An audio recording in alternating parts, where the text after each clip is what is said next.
therefore mean I and you. So it's meeting people, is that true?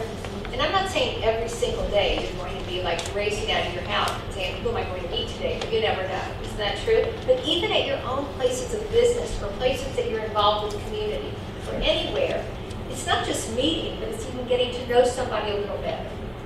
Right? A lot of times we say, I don't really know so-and-so that well, or let me just talk to that person, or let me speak to someone else. And very often at corporations, I'll say, go over and talk to people in another department, connect with somebody else, learn a little bit about them, find out what's going on in their area of work. On that same line, nurture your connections. We talked about writing notes, sending emails, texts, sending articles, linking in with a couple of people to connect and learn a little bit. Facebook, all the different ways that you connect and learn about people, all the different social media platforms that are out there. So I like to call what I call my power of 3.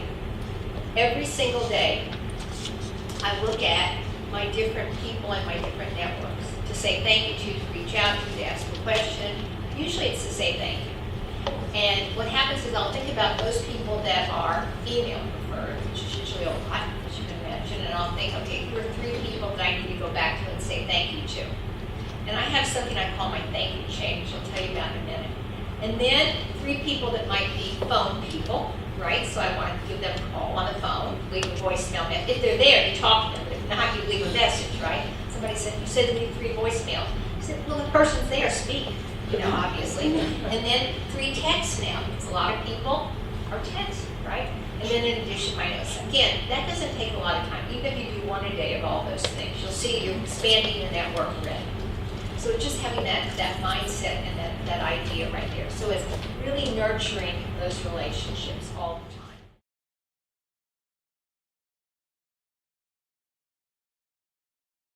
Listening skills are the #1 skill and the #1 ingredient to be effective in being a good networker when you think about that. Good relationship building.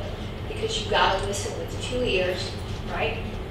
Exactly, and that's the idea. It's really to listen with our ears, not just with our eyes, which we do a lot. How many of us have ever been guilty of this? You're on the telephone, and you're reading your email at the same time. And I always think about that because when you really listen to somebody, they will tell you exactly how to connect with them, learn from them, all the different things, because we're really paying attention and we're really forcing ourselves to listen, because we have enough problem up here because we've got that little voice in our head, don't we? That little voice that says, okay, move on, or whatever, something like that. So that little voice is always telling us one thing. So if we can silence that and just pay attention to the other person.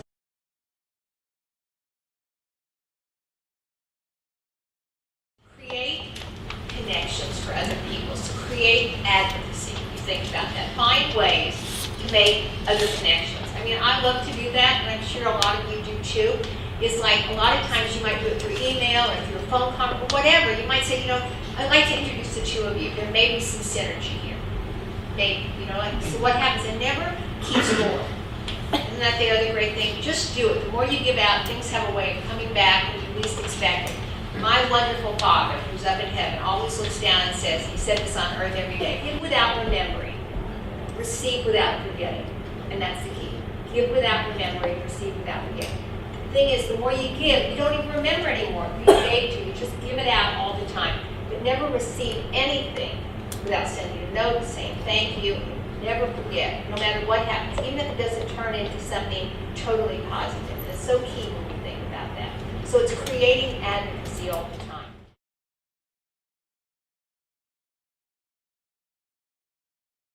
Only 4% of our mail that you get is handwritten and personal.